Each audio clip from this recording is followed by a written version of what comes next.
In this video we're going to look at how to calculate the variance and standard deviation from data that is collected in a grouped frequency table.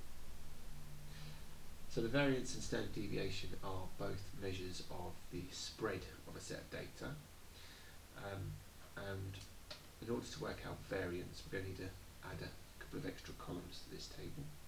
So I'm going to need one for midpoint multiplied by frequency, and then midpoint squared multiplied by frequency. Now the variance is measured in units squared, and the standard deviation is just the square root of the variance. So once we've got one, the other is quite easy to find. So I've got midpoint. I'm going to use fx to show frequency times midpoint, and then f of x squared to find frequency times the midpoint squared.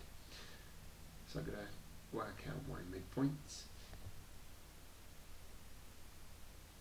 So fx here is going to be 7 times 13, so 7 times 13 is 91, 5 times 16 is 80, 4 times 19 is 76, and 6 times 22 is 132. And then my midpoint, or frequency times midpoint squared, that one I am going to result to the calculator. So 7 times 13 squared and then 5 times 16 squared, and so on.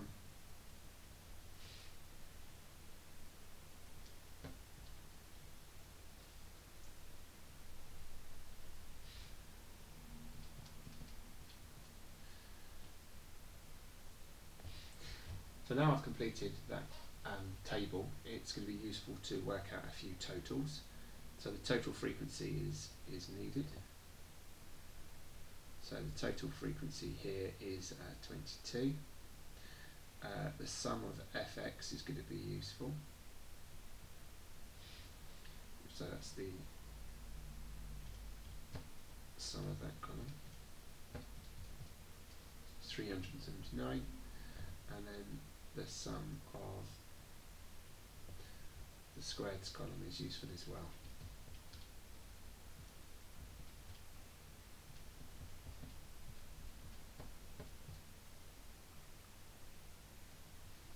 And now I can use the formula for variance. Now this comes in a variety of different formats, but the one I'm going to use here, which is probably the easiest in this situation, is that it's sigma f of x squared over n minus, or should I say sigma f is probably a better way to the sum of the frequencies, minus sigma f of x over sigma f all squared. And sometimes this is remembered as the mean of the squares minus the square of the mean. And now I can substitute in the values. So 6811 over 22 minus 379 over 22 all squared.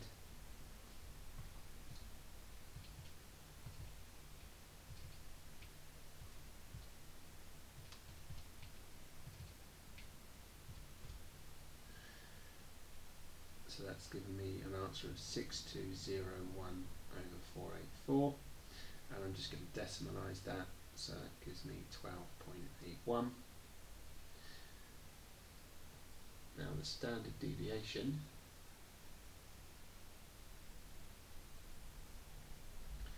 is the square root of that.